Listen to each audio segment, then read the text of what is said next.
యేసుక్రీస్తు వారి శ్రేష్టమైన నామంలో మరొకసారి హిందూపూర్ క్రిస్టియన్ ఛానల్ని బట్టి స్తుతిస్తూ చేరి వచ్చిన మిమ్మల్ని అందరినీ అభినందిస్తున్నాము.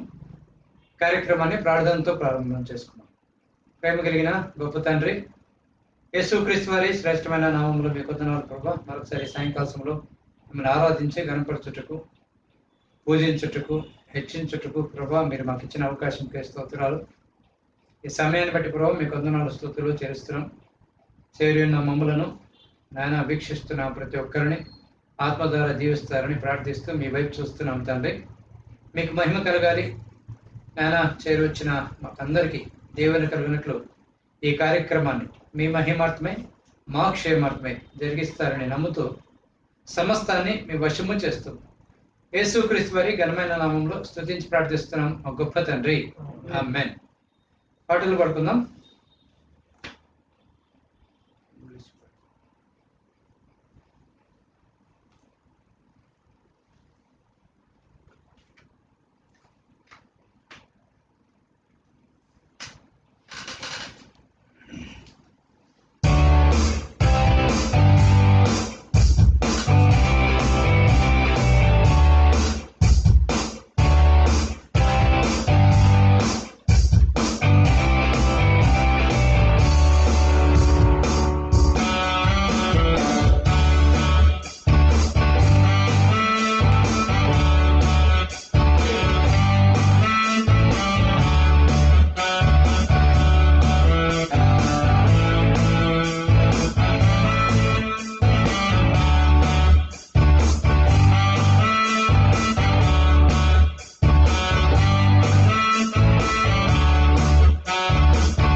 For a miracle you pray.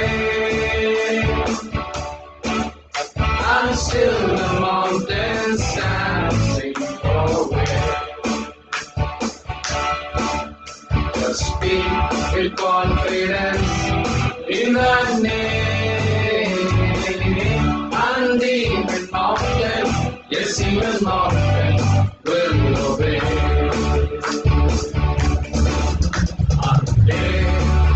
For a miracle you pray,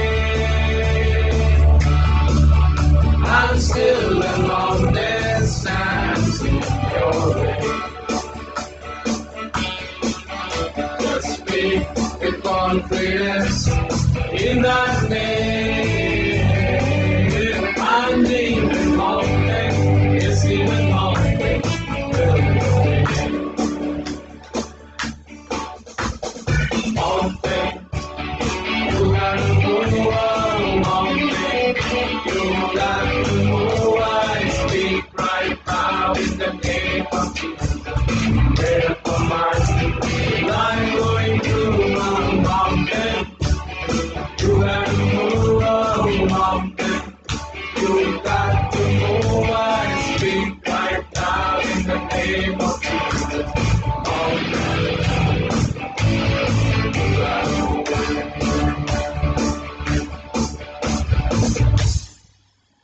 నీ రక్తంలో నన్ను కడిగి పాట పాడుతున్నాం. వచ్చిన వాళ్ళు మొత్తం కలిసి పాడుతున్నాం.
కాపాడితివి నన్ను ప్రేమతో నడిపితివి, తప్పించితివి కాపాడితివి నన్ను ప్రేమతో నడిపితివి.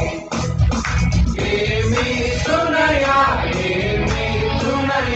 నీ ప్రేమకు సాగిలను, నా రక్షణ పాత్రను చేకూరి అర్పించు కృతజ్ఞతలను, నా రక్షణ పాత్రను చేకూరి అర్పించు కృతజ్ఞతలను. నీ సన్నిధిలో నన్ను చేర్చితివి, నీ ప్రేమను కలపోయను, నీ గాయపు నీడలు దాచితివి, నీ మార్గము చూపితివి.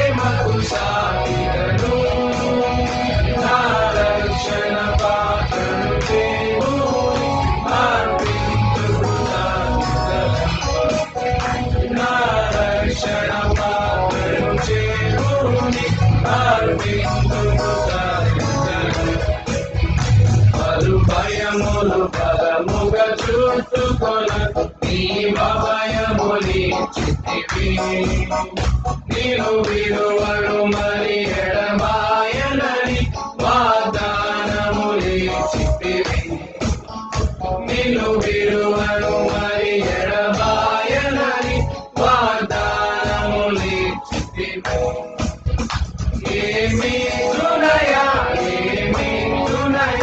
నీ ప్రేమకు సాటిగను నా రక్షణ పాత్రలు చేవు అర్పింతు కృతజ్ఞతలు నా రక్షణ పాత్రలు చేవు అర్పింతు కృతజ్ఞతలు నన్ను కడిగి తిని పరిశుద్ధుని చేసితివి నీ రక్తమున కాచితివి నీ ప్రాణముని చితివి నీ రక్తమున కాచితివి నీ ప్రాణముని చితివి. రైట్, వాక్యాన్ని ఒకసారి చూసుకుందాం, తర్వాత మరో పాటల్లోకి వెళ్దాం. యోహాను రాసిన సువార్త 3వ అధ్యాయము. ఇది నికోదేము సంబంధించిన విషయము. కొన్ని వచనాలు చదువుతాను. యోహాను రాసిన సువార్త 3వ అధ్యాయం కొన్ని వచనాలు, మొదటి నుంచి కొన్ని వచనాలు. యూదుల అధికారి నికోదేమును పరిచయుడు ఒకడు ఉండెను. అతడు రాత్రి అందు ఆయన ఎదుకొచ్చి, బోధకుడా, నీవు దేవుని యొద్ద నుండి వచ్చిన బోధకుడు అని మేము ఎరుగుదుము. దేవుడు అతనికి తోడయించినా గానీ నువ్వు చేస్తున్న సూచక్రియను ఎవడూ చేయలేని ఆయనతో చెప్పాను. అందుకు యేసు అతనితో, ఒకడు క్రొత్తగా జన్మించితేనే కానీ అతడి దేవుని రాజ్యంను చూడలేడని నీతో నిశ్చయంగా చెప్పుచున్నాను అనెను.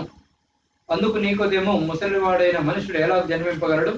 రెండవ మారు తల్లి గర్భమందు ప్రవేశించి జన్మింపగలడా అని ఆయనను అడగగా, 6వ వచనం, శరీర మూలంగా జన్మించినది శరీరమును, ఆత్మ మూలంగా జన్మించినది ఆత్మ అయినై ఉన్నది. 7వ వచనము, మీరు క్రొత్తగా జన్మింపవలనని నేను నీతో చెప్పినందుకు ఆశ్చర్యపడవద్దు. యేసుక్రీస్తు వారు ఇక్కడ నికోదేముతో మాట్లాడుతున్నారు. నికోదేము చక్కటి బోధకుడు, ఇశ్రాయేలుకు బోధకుడు. అయితే ఆయన రాత్రి యందు వచ్చినారు. రాత్రి యందు వచ్చి యేసుక్రీస్తు వారిని పొగడుతూ లేదా ఆయన గురించిన ఒక సత్యమైన మాట మాట్లాడినప్పుడు యేసుక్రీస్తు వారు అతనికి ఇచ్చిన రిప్లై ఏంటంటే 3వ వచనము, ఒకడు క్రొత్తగా జన్మించితేనే కానీ అతడు దేవుని రాజ్యంను చూడలేడని నీతో నిశ్చయంగా చెప్తున్నాను అన్నాడు. కాబట్టి యేసుక్రీస్తు వారు ఇక్కడ ఏం మాట్లాడుతున్నారంటే కొత్తగా జన్మించాలి. దీనినే బైబిల్ నూతన జన్మ అంటుంది, లేదా రక్షణ అంటుంది, లేదా మారు మనసు అంటుంది. భక్సింగ్ గారు ఈ ఇండియాలో చక్కటి సేవ చేశారు. ఆయన ఎవరు కొత్త వాళ్ళు కనబడినా ఆర్ యు బోర్న్ అగైన్ అనే ప్రశ్న వేసేవాడంట తన కాలంలో. కాబట్టి ఇక్కడ నికోదేముకు యేసుక్రీస్తు వారు వేస్తున్న ప్రశ్నని ఆ రోజు ఆయన వేశారు, ఈ రోజు నేను వేస్తున్నాను. ఎందుకంటే నాకు కూడా కొంతమంది వేశారు. కాబట్టి అతి ప్రాముఖ్యమైనది జీవితంలో రక్షణ, లేదా నూతన జన్మ, లేదా క్రొత్త జన్మ, లేదా మారు మనసు. అయితే యేసుక్రీస్తు వారికి ఆ నికోదేము, బైబిల్ తెలిసిన పండితుడైన నికోదేము చెప్పిన విషయం ఏంటంటే, ఆన్సర్ ఏంటంటే, అసలు నూతన జన్మ అంటే ఏంటి, క్రొత్త జన్మ అంటే ఏంటి అనే విషయాన్ని ఆ రోజు ఆయన యేసుక్రీస్తు వారితో అన్నారు. ఈరోజు చర్చికి వెళ్ళే చాలా మంది మనుషులు లేదా క్రైస్తవులు, విశ్వాసులు అనుకుంటున్న వాళ్ళు, దేవుని బిడ్డలు అనుకుంటున్న వాళ్ళు, ముఖ్యంగా క్రైస్తవ గృహములో పుట్టి పెరిగిన వాళ్ళు ఈ ప్రశ్న వేస్తే నిజంగా ప్రశ్నకు సమాధానం చెప్పలేకపోతున్నారు. అయితే అసలైన సిస్సలైన ప్రశ్న ఇదే, ఆర్ యు బోర్న్ అగైన్? నువ్వు నూతనంగా జన్మించావా, క్రొత్తగా జన్మించావా? ఆ రోజు నికోదేము ఆశ్చర్యపోయినాడు. ఈ రోజు నువ్వు ఒకవేళ ఆశ్చర్యపోతే ఈ ప్రోగ్రాం మొత్తము దయచేసి నువ్వు ఖచ్చితంగా చూడాల్సిందిగా యేసుక్రీస్తునామములో వినయంగా నీకు ప్రార్థిస్తున్నాను. తప్పకుండా ఈ మాట వినాలి, ఈ వాక్యం వినాలి. జన్మ, నూతన జన్మ, క్రొత్త జన్మ. బైబిల్ చాలా దీని గురించి మాట్లాడుతుంది. మారు మనస్సు లేదా రక్షణ అని మాట్లాడుతుంది. నిజమే, జన్మ అంటే మనకు మన డేట్ ఆఫ్ బర్త్లు బాగా తెలుసును, ఎప్పుడు పుట్టాము అనేది బాగా తెలుసును. మన ఫ్రెండ్స్ డేట్ ఆఫ్ బర్త్ లేదా మన రిలేటివ్స్, కొలీగ్స్ వీళ్ళ డేట్ ఆఫ్ బర్త్స్ అన్ని బాగా తెలుసును. చాలా విష్ చేస్తూ ఉంటాం, వాట్సాప్ నిండా వాళ్ళకి విష్ చేస్తుంటాం. Good, very good, that's fine.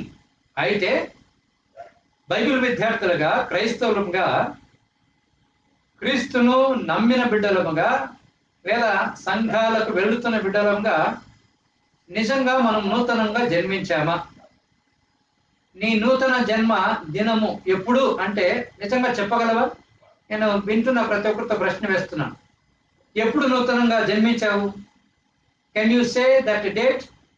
కొన్నిసార్లు డేట్ గుర్తుండదు. నిజమేనండి, ముందు కాలంలో ఎప్పుడు పుట్టారో వాళ్ళకి తెలిసేది, వాళ్ళకి తెలియకుండా పోతుంది. అయితే పలాని టైంలో పుట్టాము, పలాని పండుగ టైంలో, పలాని చలికాలంలో, ఎండాకాలంలో అని చెప్తూ ఉంటారు. కనీసం నీకు ఒకవేళ దినము గుర్తు లేకపోయినా ఆ సందర్భం గుర్తుందా? ఆ మీటింగు, ఆ రిట్రీటు, కాన్ఫరెన్సు లేదా బైబిల్ స్టడీ, ఆ చర్చ్, ఆ ప్రసంగము గుర్తుందా? యేసు క్రీస్తు వారు మాట్లాడుతున్న ముఖ్యమైన ఆ క్రొత్త జన్మ నీ జీవితంలో, నా జీవితంలో జరిగిందా? నీకోదేం కాలం అర్థం కాలేదు. ఈరోజు చాలా మంది క్రైస్తవులకు సంఘాలకు వెళ్తున్న వాళ్ళకు అర్థం కావడం లేదు. నిజంగా సంఘపు కార్యక్రమాల్లో పాల్గొంటారు, పాటలు పాడతారు, అన్నీ చేస్తూ ఉంటారు, ప్రార్థన చేస్తూ ఉంటారు, కానీ అసలైనది నూతన జన్మ అనేది జరిగి ఉండదు. అయితే నూతన జన్మ అనేది ఖచ్చితంగా తెలిసి ఉండాలి. అందుకే యేసుక్రీస్తు వారు ఇది అతి ప్రాముఖ్యమైనదిగా చెప్పారు. ఆ విధంగా జన్మిస్తేనే దేవుని రాజ్యాన్ని చూస్తాము, దేవుని రాజ్యంలో చేరుతాము అని చెప్తారు. కాబట్టి దేవుని రాజ్యంలో చేరటానికి లేదా దేవుని రాజ్యంలో సభ్యుడిగా ఉండటానికి నేను రక్షణ పొందాలి లేదా నూతనంగా జన్మించాలి. శారీరకంగా జన్మించినాము, గుడ్, అమ్మ గర్భంలో పడ్డాము, 9 నెలల తర్వాత బయటకు వచ్చినాము, వండర్ఫుల్, దేవునికి స్తోత్రము. అయితే అది శారీరక జన్మ. అయితే అతి ముఖ్యమైనది ఆత్మీయ జన్మ ఉండాలి. శరీరం ద్వారా పుట్టాం కానీ ఆత్మ ద్వారా పుట్టామా? ఆత్మీయులమైనామా? ఆత్మ సంగతులు బోధించబడే రీతిలో ఆత్మ జన్మను పొందామా? అందుకే ఎవడైనా యేసు క్రీస్తు నందునేళ వాడు నూతన సృష్టి అంటాడు. నూతన సృష్టిగా మారావా? బైబిల్ అవకాశం ఇస్తుంది. యేసు క్రీస్తు వారు ఈ లోకంలోకి వచ్చింది ఆ కార్యము చేయటానికి. ఒకవేళ రక్షణ కార్యం అర్థం కాకపోతే, నూతన జన్మ అర్థం కాకపోతే, ఇంకా నేను తిరిగి జన్మించలేదు అని ఒకవేళ నువ్వు ఆలోచిస్తూ ఉంటే ఒక వచనం చూద్దాము. రోమీయులకు రాసిన పత్రిక 10వ అధ్యాయం 9వ వచనం. రక్షించబడితే ఎట్లు అనే ప్రశ్నకు సమాధానం ఉంది, చూద్దాం ఒకసారి. రోమీయులకు రాసిన పత్రిక 10వ అధ్యాయము 9వ వచనం. యేసు ప్రభుని నీ నోటితో ఒప్పుకొని దేవుడు మృతులలో నుండి ఆయనను లేపనని నీ హృదయముందు విశ్వసించిన ఎడల నీవు రక్షించబడతావు. 2 పనులు చేయాల్సి వస్తుంది. యేసు క్రీస్తు ప్రభుని నీ నోటితో ఒప్పుకోవాలి. రెండవది, దేవుడు మృతులలో నుంచి ఆయనను లేపారు అని నీ హృదయంలో విశ్వసించాలి. నేను ఒకరోజు విశ్వసించిన ఒక చక్కటి మీటింగ్ లో ఒక వ్యక్తి ప్రసంగం చేస్తూ ఉండగా నాకు 2 విషయాలు అర్థమైనాయి. దాదాపు 24-25 ఏళ్ల వయసులో నాకు ఇది అర్థమైంది. క్రైస్తవుడు అయినప్పటికీ, క్రైస్తవ కుటుంబంలో పెరిగినప్పటికీ 25 ఏళ్ల వయసులో యేసు క్రీస్తు వారు ప్రభు అని ఒక్కరోజు అర్థమైంది ఒక మీటింగ్ లో. ఆయనను, యేసు క్రీస్తు వారిని దేవుడు మృతులలో నుంచి తిరిగి లేపారు, ఆయన సజీవుడు, పరలోకంలో కూర్చున్న తండ్రి అని నాకు అర్థమైంది. అప్పుడు వెంటనే నేను ప్రభుని అంగీకరించడం జరిగింది. ఈ కార్యము నీలో జరిగిందా? ఈ కార్యము వింటున్న మనలో జరిగిందా? ఇది అతి ప్రాముఖ్యమైన కార్యము. ఇది జరగాలి. ఇది జరుగుటకే యేసుక్రీస్తు వారు 2000 సంవత్సరాల క్రిందట భూలోకానికి వచ్చారు. 33.5 సంవత్సరాలు జీవించారు. 3.5 సంవత్సరాలు చివరి కాలం పరిచర్య చేసినారు. ఈ చివరిలో తనకు తానే సిలువకు వెళ్ళి ప్రాణము సమర్పించి రక్తము కార్చి పాతి పెట్టబడి 3 రోజుల తర్వాత మృత్యుంజయుడిగా తిరిగి లేచినారు. ఇట్లాంటి సజీవుడైన ప్రభువుని నువ్వు గుర్తించావా? నమ్మావా? ఆయన తిరిగి లేచాడని నమ్మావా? యేసే ప్రభు, యేసు ప్రభు కాదు. సరే, యేసు ఒక్కడే ప్రభు అని నీకు తెలుసా? అర్థమైందా? ఆత్మకార్యము జరిగిందా? ఈ జరిగితే యేసే ప్రభు అని నీ నోటితో ఒప్పుకోవాలి, హృదయంతో విశ్వసించాలి. దేవుడు మృతులలో నుంచి ఆయనను లేపానని నీ హృదయంలో విశ్వసిస్తే నువ్వు రక్షించబడతావు. రక్షించబడిన వాళ్ళు చాలా మంది ఉన్నారు, దేవుని స్తోత్రము. కొంతమంది రక్షణ లేక ఉన్నారు. ఇదే అనుకూల సమయము, దయచేసి ఈ మాట చెప్దాం. యేసయ్య నువ్వే ప్రభు అని చెప్దాము. రెండవది, యేసయ్య నువ్వు మృతులలో నుంచి తిరిగి లేపబడ్డావు, పరలోకంలో తండ్రి కుడి పార్శ్వన కూర్చున్నావు, తిరిగి రానయ్యున్నావు, నీవే నా ప్రభు అని నువ్వు చెప్తే ఈరోజే నీకు రక్షణ కలుగుతుంది. దేవునికి స్తోత్రం. కాబట్టి ఈ విధంగా రక్షించబడిన మనము రక్షణలో ఎలా కొనసాగాలి అనే విషయాన్ని మరలా మాట్లాడుకుందాం. 1-2 పాటలు పాడుకుందాం.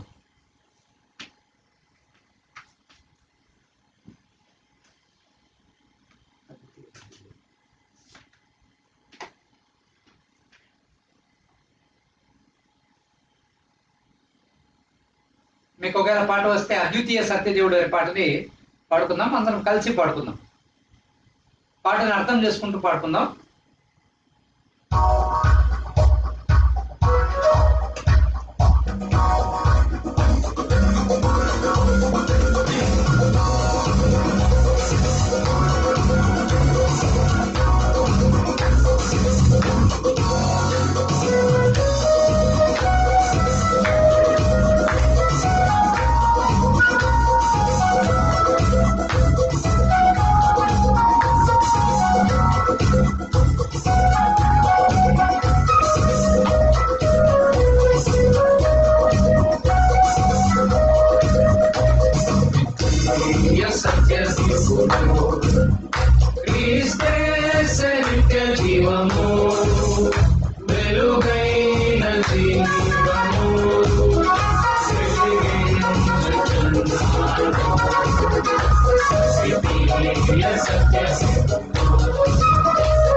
బంధములు వీడుము వేగ వీడుము యేసులో జీవములు కోరుము నీవు కోరుము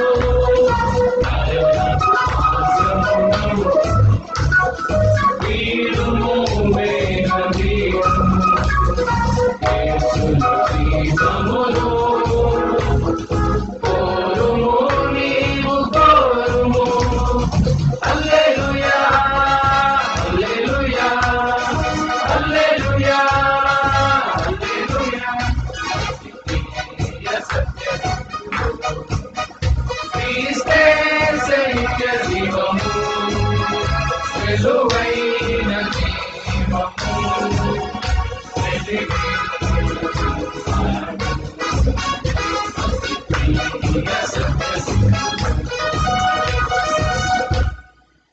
పట్టుకుందాం.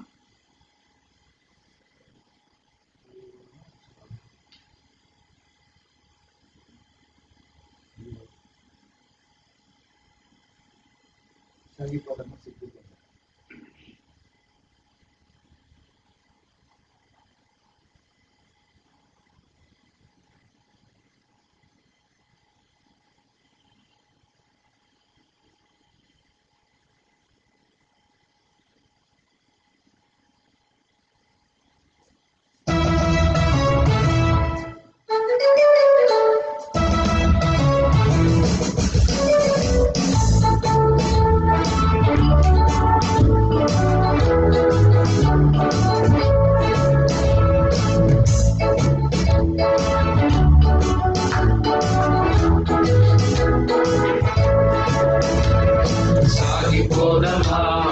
శక్తి పొందగా వేగ యేసు మీద లక్ష్యముంచుదా ప్రభు యేసు మీద లక్ష్యముంచుదా సాగిపోదమా శక్తి పొందగా వేగ యేసు మీద లక్ష్యముంచుదా ప్రభు యేసు మీద లక్ష్యముంచుదా మూల పాఠములను దాటిపోదమా శ్రేష్ఠ అనుభవమును కోరుకుందమా మూల పాఠములను దాటిపోదమా శ్రేష్ఠ అనుభవమును కోరుకుందమా సాగిపోదమా శక్తి పొందగా వేగ యేసు మీద లక్ష్యముంచులా ప్రభు యేసు మీద లక్ష్యముంచులా విన్న వాటినెల్ల విడిచిపెట్టక నేర్చుకున్న వాటినెల్ల మదిలో నిల్పుచు విన్న వాటినెల్ల మనము విడిచిపెట్టక నేర్చుకున్న వాటినెల్ల మదిలో నిల్పుచు స్వంత రక్షణ మనకు ఎంతో ముఖ్యము స్వంత రక్షణ మనకు ఎంతో ముఖ్యము లక్ష్యముంచి భయముతో కాచుకుందము లక్ష్యముంచి భయముతో కాచుకుందము సాగిపోదమా శక్తి పొందగా వేగ యేసు మీద లక్ష్యముంచుదా ప్రభు యేసు మీద లక్ష్యముంచుదా సాగిపోదమా శక్తి పొందగా వేగ యేసు మీద లక్ష్యముంచుదా ప్రభు యేసు మీద లక్ష్యముంచుదా అంద బుద్ధి వీడి వాక్య వివరం ఎరుగుచు వేసినట్టి పునాదిని మరల వేయగా అంద బుద్ధి వీడి వాక్య వివరం ఎరుగుచు వేసినట్టి పునాదిని మరల వేయగా నీతి వాక్య అనుభవం ఆశ్రయించుదా నీతి వాక్య అనుభవం ఆశ్రయించుదా బలమునిచ్చు వివేచనను కలిగి ఉండవా బలమునిచ్చు వివేచనను కలిగి ఉండవా సాగిపోదమా శక్తి పొందగా వేగ యేసు మీద లక్ష్యముంచుదా ప్రభు యేసు మీద లక్ష్యముంచుదా సాగిపోదమా శక్తి పొందగా వేగ యేసు మీద లక్ష్యముంచుదా ప్రభు యేసు మీద లక్ష్యముంచుదా కాలమెంతో సంకుచితము కదలి వెళ్ళుదా కదులుతున్నవాడు వేగవచ్చు నిజముగా కాలమెంతో సంకుచితము కదలి వెళ్ళుదా వచ్చుచున్నవాడు వేగవచ్చు నిజముగా,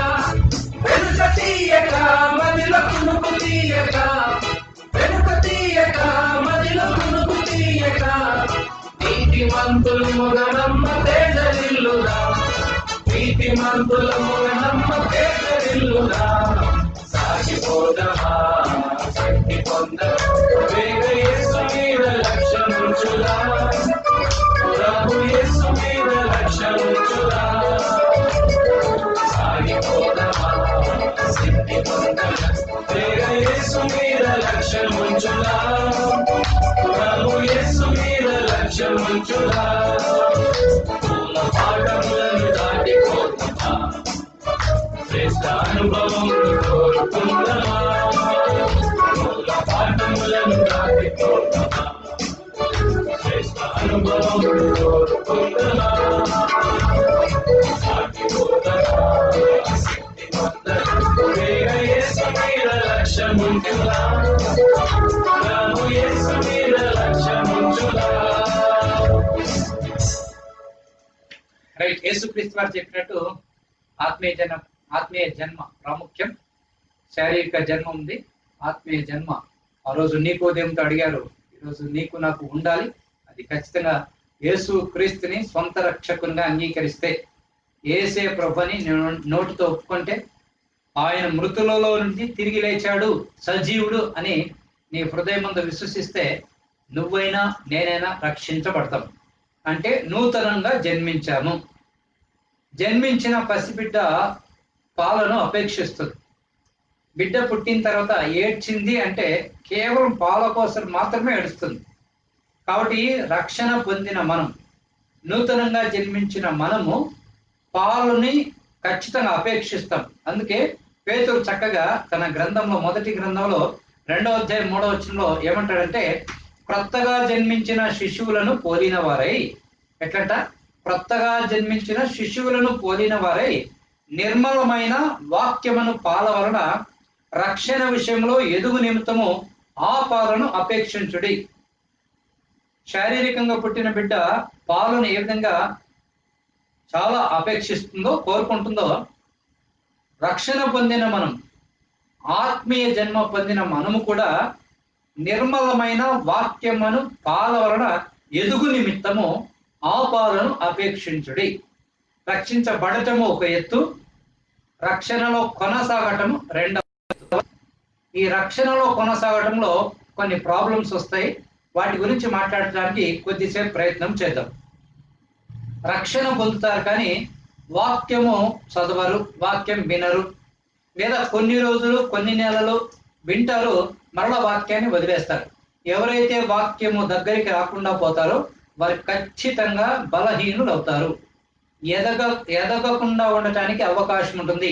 తెలిసిన పేతురు అంటున్నాడు, ఎదగాలంటే పాలను అపేక్షించండి. ఏ పాలంటే నిర్మలమైన వాక్యం. హల్లెలూయా. ఆ వాక్యానికి నిర్మలత్వం ఉంది. నిర్మలమైన జీవితం గురించి అది మాట్లాడుతుంది, నిర్మలమైన జీవితాన్ని ఇస్తుంది. రక్షణ పొందింది ఎందుకంటే నిర్మలమైన జీవితాన్ని జీవించుటకు. కాబట్టి ఆ వాక్యాన్ని మనం అపేక్షించాలి, మనకు మనమే వెళ్ళాలి. నిజమే, శారీరకంగా పుట్టిన బిడ్డకు తల్లి ఇస్తుంది, 1 సంవత్సరం ఇస్తుంది, 2 సంవత్సరాలు ఇస్తుంది. తర్వాత తనకు తానే తినటము మొదలు పెడతాడు బిడ్డ.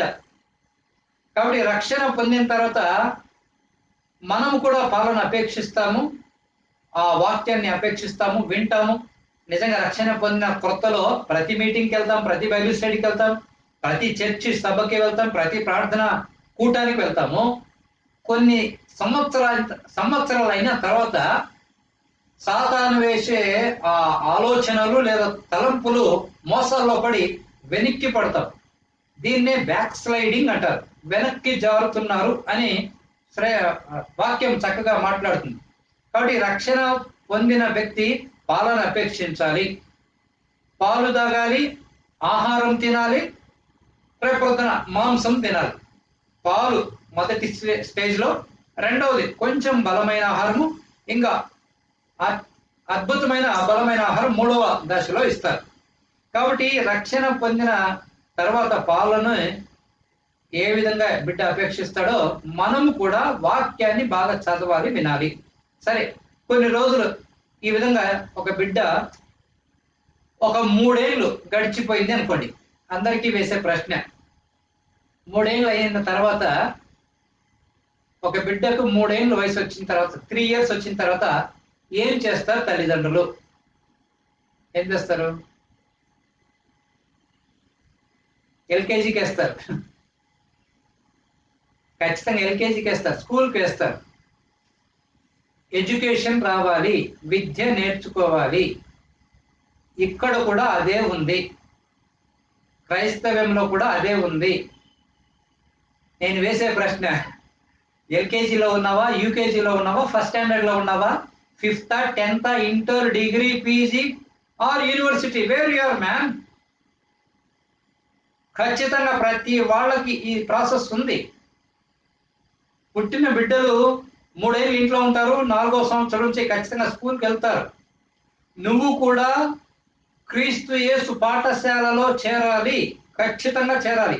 నీకు నీవే అడ్మిషన్ తీసుకోవాలి, నాకు నేనే అడ్మిషన్ తీసుకోవాలి. ఇక్కడ పరిశుద్ధాత్మ దేవుడు బోధకుడు. అందుకే యేసుక్రీస్తు వారు ఒక మాట అంటారు, 11వ అధ్యాయము మత్తయి సువార్త 11వ అధ్యాయంలో ఒక మాట చదువుతాను. మత్తయి 11:28 మనకు బాగా తెలిసిన వచనమే. అయితే 28 తెలుసు కానీ మనకు 29 తెలియదు. ఒకసారి చూద్దాం. మత్తయి 11:28, ప్రయాసపడి భారం మోసుకొనుచున్న సమస్త జనులారా నా యొద్దకు రండి, నేను మీకు విశ్రాంతి కలుగజేతును. అది 28. 29వ వచనం ఏంటి? నేను సాత్వికుడును దీన మనస్సు కలవాడను గనుక మీ మీద నా కాడి ఎత్తుకొని నా యొద్ద నేర్చుకొనుడి, అప్పుడు మీ ప్రాణములకు విశ్రాంతి దొరుకును. ఆ 29th verseలో లర్న్ ఫ్రమ్ మీ ఉంది. లర్నింగ్ ప్రాసెస్ స్టార్ట్ కావాలి. నీకు నీవే వెళ్ళాలి, ఎవరు తీసుకొని రారు. తల్లిదండ్రులు కానీ, బంధువులు కానీ, పాస్టర్ కానీ, సీనియర్ బ్రదర్స్, సిస్టర్స్ ఎవరు తీసుకొని రారు. నీకు నీవే, నాకు నేనే వెళ్ళాలి వాక్యము దగ్గరికి. వాక్యము ప్రకటించబడే చోటుకి వెళ్ళాలి. దానినే అడ్మిషన్ ఇంటూ ద క్లాస్ అంటారు. నేను వేసే ప్రశ్న ఏంటంటే రక్షణ పొంది 5 ఏళ్ళు అయిందా, 10 ఏళ్ళు అయిందా, 15 అయిందా, 20 అయిందా, ఇక మోస్ట్ సీనియరా, okay, no problem. Which class you are? ఎన్నవ తరగతి చదువుతున్నావు? ఖచ్చితంగా నీకు తెలుస్తుంది. పోనీ ప్రైమరీ స్కూల్లో ఉన్నావా, హై స్కూల్లో ఉన్నావా, లేదా కాలేజీలో ఉన్నావా, డిగ్రీలో ఉన్నావా, నీకు ఖచ్చితంగా తెలుస్తుంది. ఇంకా క్లియర్గా మాట్లాడాలంటే గత సంవత్సరానికి ఈ సంవత్సరానికి వాక్యపు జ్ఞానంలో ఎదిగావా? వాక్యపు జ్ఞానం వచ్చే కొద్దీ మనం రక్షణలో ఎదుగుతాం. కాబట్టి నాకు నేను వేసుకునే ప్రశ్న, వింటున్న మీకందరికి వేసే ప్రశ్న, నేర్చుకుంటున్నామా? ఈ నేర్చుకునే పాఠశాలలో క్రీస్తు యేసు నేర్పిస్తారు, వాక్యాన్ని నేర్పిస్తారు. అందుకే యోహాను రాసిన సువార్త 16వ అధ్యాయము 13వ వచనంలో యేసుక్రీస్తు వారు చెప్తారు, పరిశుద్ధాత్మ దేవుడు సర్వసత్యంలోకి నడిపిస్తాడు, లేదా పరిశుద్ధాత్మ దేవుడు బోధిస్తాడు అని చెప్తారు.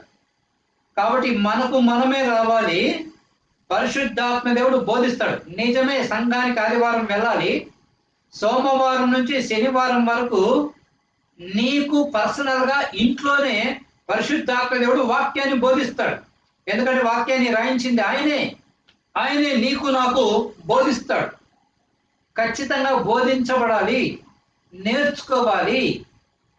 1వ తరగతికి చేరిన విద్యార్థి బాగా నేర్చుకుని 2వ తరగతి అటు క్లాసెస్ మారుతూ 10th క్లాస్లో ఫస్ట్ క్లాస్ సాధిస్తాడు ఒక్కొక్కసారి.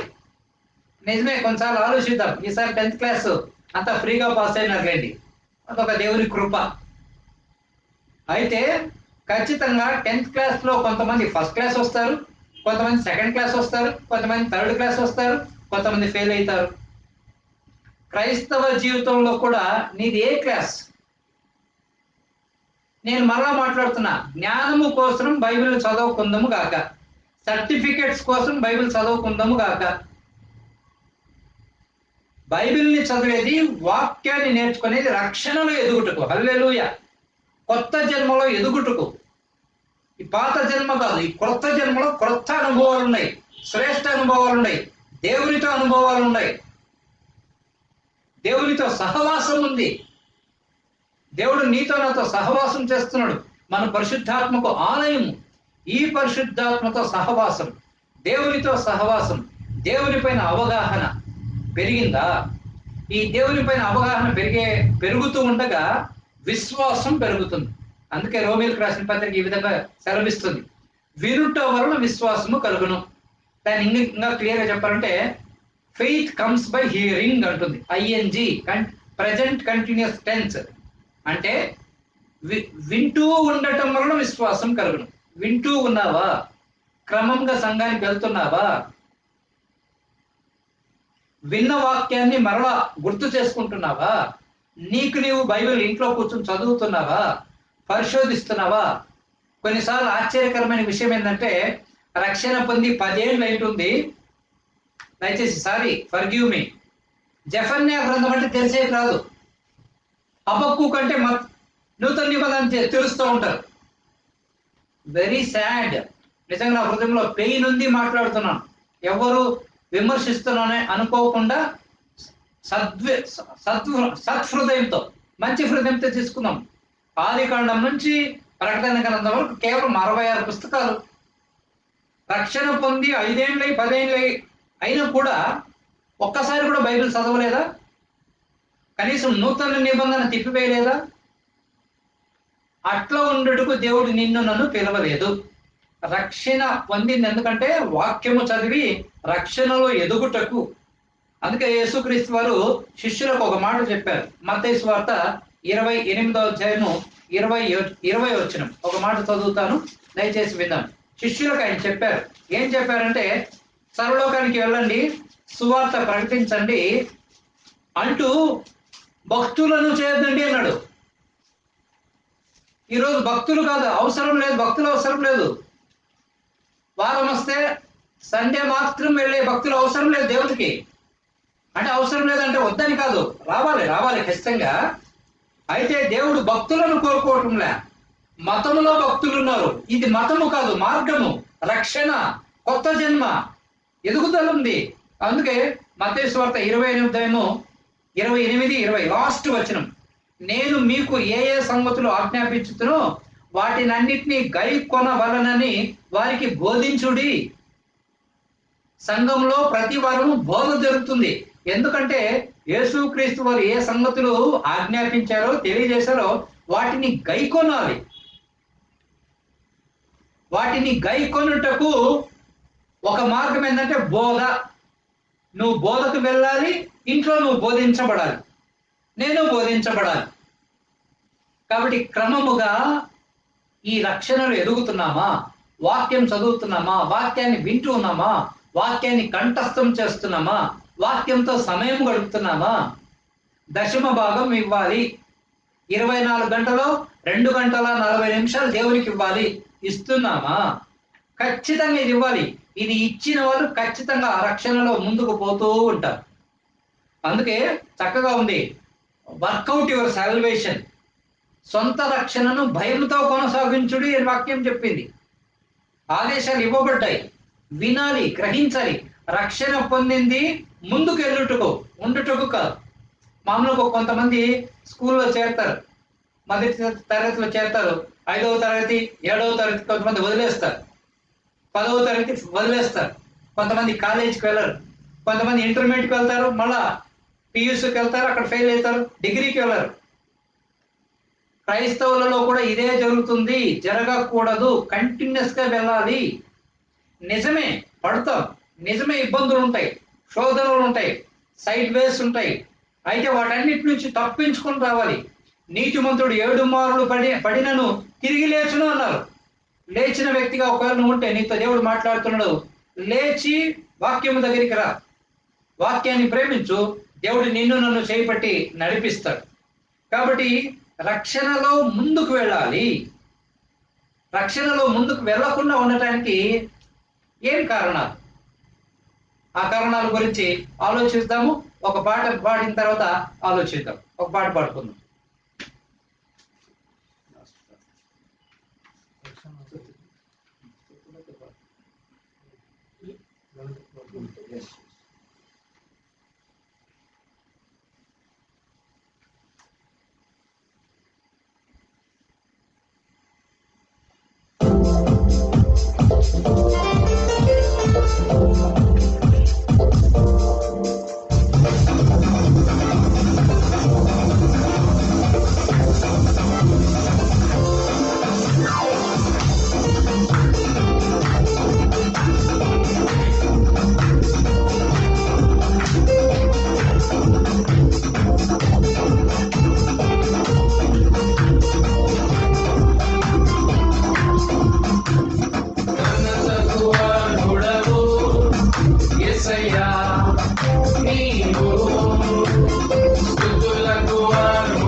వెలుగుగను ఆశీర్వాదించవు, నాకు దీర్ఘాయువు కలుగా చేసి నన్ను బహుగా ఫలింపజేసవు.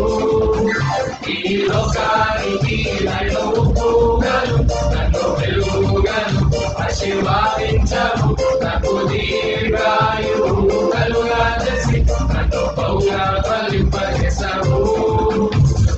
కలిమి సఫలమాయుట ఉంచి అభివృద్ధి పరిచావు, కలిమి సఫలమాయుట ఉంచి అభివృద్ధి పరిచావు.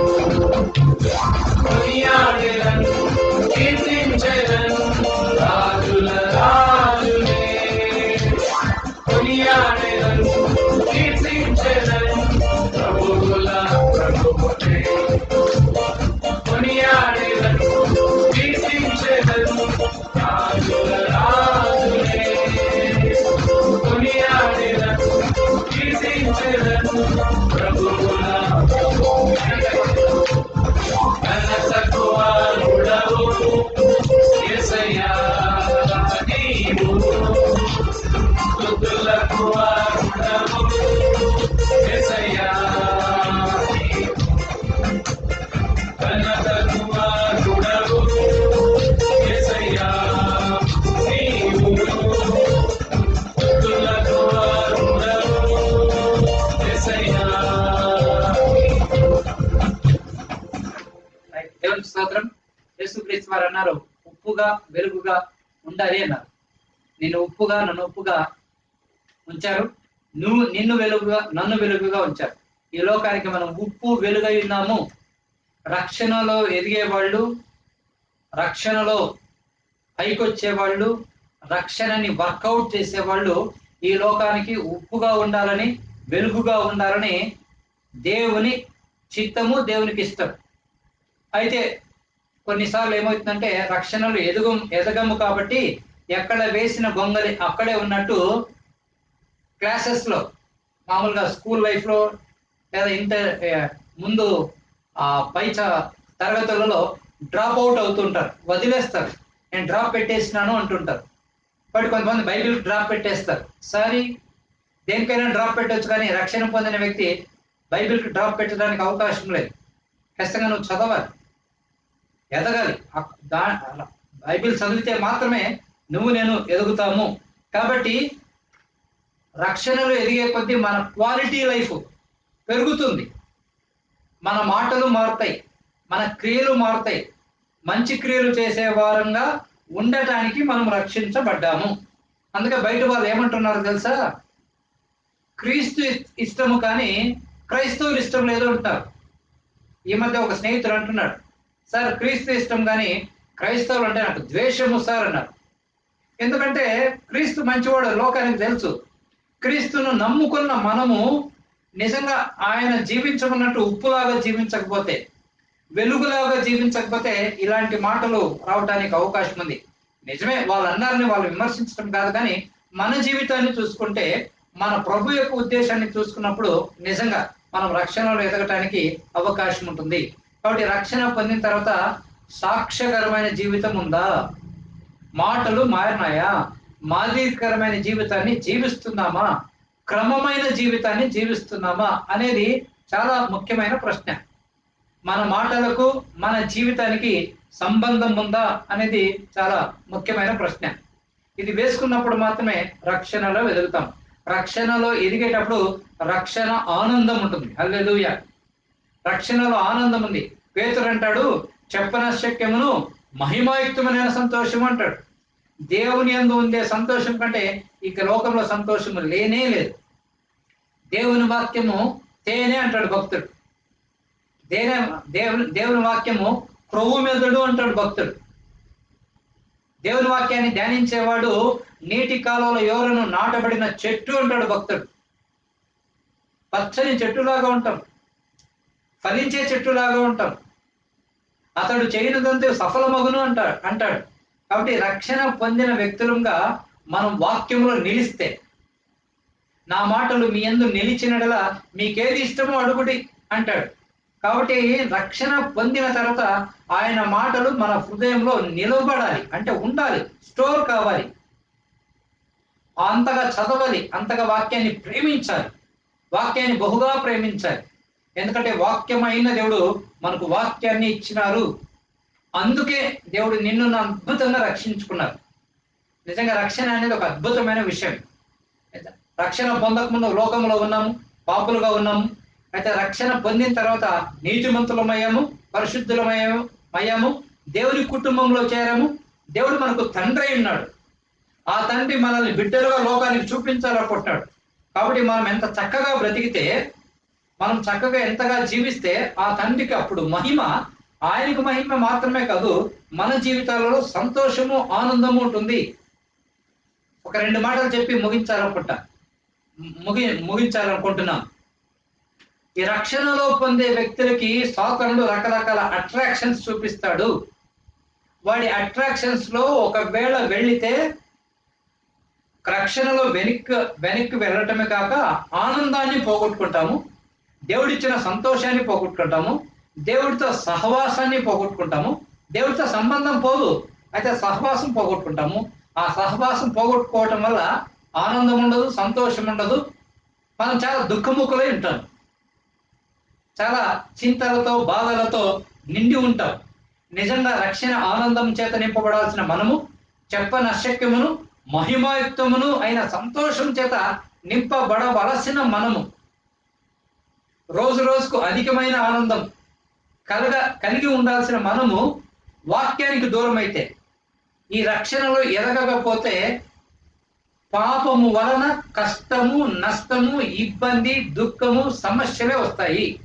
ఉన్న సంతోషం కొట్టుకోబోతుంది, చెడ్డ పేరు వస్తుంది. రక్షణ పొందింది మంచి మార్గంలో నడిచి మనము సంతోషంగా ఉంటూ దేవునికి మహిమను తెచ్చుటకు దేవుడు మనల్ని ఏర్పాటు చేసుకున్నాడు. దేవుడే తన కుమారుడైన యేసుక్రీస్తుని లోకానికి పంపి అద్భుతమైన రక్షణ నీకిచ్చారు, నాకు ఇచ్చారు. కాబట్టి రక్షణ పొందిన వ్యక్తులుగా రక్షణలో ఎదుగుతున్నామా, వాక్యాన్ని బాగా చదువుతున్నామా, వాక్యాన్ని ప్రేమిస్తున్నామా, వాక్యానికి మొదటి స్థానం ఇస్తున్నామా లేదా అనేది చాలా ప్రాముఖ్యమైన ప్రశ్న. ఎవరైతే వాక్యానికి ప్రాధాన్యత ఇస్తారో ఖచ్చితంగా వాళ్ళు రక్షణలో ఎదుగుతారు. రక్షణలో ఎదిగే వ్యక్తులు దేవునికి మహిమను తెస్తారు. వారి జీవితాలకు, వారి కుటుంబాలకు, వారి బంధువులకు, మిత్రులకు ఎంతో లాభకరమైన వ్యక్తులుగా ఉంటారు. ఒక మాట చెప్పి ముగిస్తారు. పాత నిబంధనలో అబ్రహాం, ఇస్సాకు, యాకోబు, యోసేపులు ఉన్నారు. వాళ్ళు అద్భుతంగా దేవుని పాఠశాలలో చేరి నేనంటాను they got university certificates. Church లేదు ఆ కాలంలో, బైబిల్ స్టడీస్ లేవు, రిట్రీట్స్ లేవు, కాన్ఫరెన్స్ లేదు, పరిశుద్ధాత్మ దేవుడు కూడా లేడు. అయినా వాళ్ళు చక్కగా నేర్చుకున్నారు. క్రీస్తు యేసు వచ్చిన తర్వాత, సంఘ వ్యవస్థ స్థాపించబడిన తర్వాత, పరిశుద్ధాత్మ దేవుడు అనుగ్రహించబడిన తర్వాత బైబిల్ అనే గ్రంథము రకరకాల భాషల్లో, ఇంగ్లీష్లో, తెలుగులో, కన్నడలో, తమిళ్లో, హిందీలో, అన్ని భాషలలో నీకు ఇవ్వబడగా, నాకు ఇవ్వబడగా, ఎన్నో ఆన్లైన్ సర్వీసెస్, ఎన్నో యూట్యూబ్ సర్వీసెస్ నీకు ఇస్తుండగా, నాకు ఇస్తుండగా, నిజంగా ఈరోజు అబ్రహాం కంటే, యాకోబు కంటే, ఇస్సాక్ కంటే, మోసే కంటే, సమూయేలు కంటే, దావీదు కంటే అద్భుతంగా రక్షణలో ఎదుగుటకు నీకు నాకు దేవుడైతే అవకాశం ఇచ్చారు. అవకాశాన్ని ఉపయోగించుకుంటామా, ఉపయోగించుకోకపోవటమా నీ చేతుల్లో, నా చేతుల్లో ఉంది. అయితే ఒకటి మాత్రం గుర్తుపెట్టుకుందాం, దేవుడు ప్రతిదానికి ప్రతిఫలం ఇస్తాడు. God is going to reward you. ఈ లోకంలో ఎవరు నీకు అవార్డ్స్ ఇవ్వకపోయినా దేవుడు అక్కడ రక్షణని చక్కగా వర్కౌట్ చేసే వాళ్ళకి దేవుడు ఖచ్చితంగా రివార్డ్స్ ఇస్తారు. ఆ రివార్డ్స్ మనకందరికి సమృద్ధిగా లభించాలని మనమందరం ఆశిద్దాము. దేవుడు మనలందరినీ దీవించును గాక. ప్రార్థన చేసుకుందాం. ప్రేమ కలిగిన మంచి తండ్రి, యేసు క్రీస్తు వారి శ్రేష్టమైన నామంలో మీకు వందనాలు. ఈ సాయంకాలం మీరు ఇచ్చిన సమయానికి స్తోత్రాలు తండ్రి. రక్షణ పొందామా లేదా, రక్షణ పొందిన మేము ఎలా ఉన్నాం, ఎదుగుతున్నామా లేదా అనే విషయాలు మాట్లాడుకున్నాం. ఎన్నో విషయాలు ఆత్మ ద్వారా ముచ్చటించారు. ఆయన ఎవరైతే విన్నారో, ఎవరైతే ప్రభా మనసులో కూర్చోబడ్డారు తండ్రి, మీరు వారిని ప్రేమిస్తున్నారు. మరలా జాలితో, కనికరంతో మీ దగ్గరికి ఆహ్వానిస్తున్నారు. వారందరూ వచ్చుదురు కాక. మేమందరము తండ్రి జీవితాంతం మీ పాఠశాలలో నేర్చుకుందుము గాక. ఆ విధంగా తండ్రి లోకానికి ఉప్పుగా వెలుగుగా మేమందరం జీవించుదాం గాక అని ప్రార్థిస్తూ మమ్ములను వింటున్న ప్రతి ఒక్కరిని క్రీస్తు యేసు శుభనామంలో దీవించి ఆశీర్వించి మహిమ పొందమని యేసు క్రీస్తు వారి ఘనమైన నామములో స్తుతించి ప్రార్థిస్తున్నాము మా గొప్ప తండ్రి. ఆమేన్. మన తండ్రి అయిన దేవుని ప్రేమ, ప్రభువైన యేసుక్రీస్తు వారి శ్రేష్టమైన కృప, పరిశుద్ధాత్మ దేవుని అన్యోన్య సహవాసము చేరిన మనకు సకల పరిశుద్ధులకు ఇప్పుడు ఎల్లప్పుడు సదాకాలము తోడు నీడుగా ఉండి నడిపించి మహిమ పొందరుగాక. Amen. Thank you so much. Praise the lord.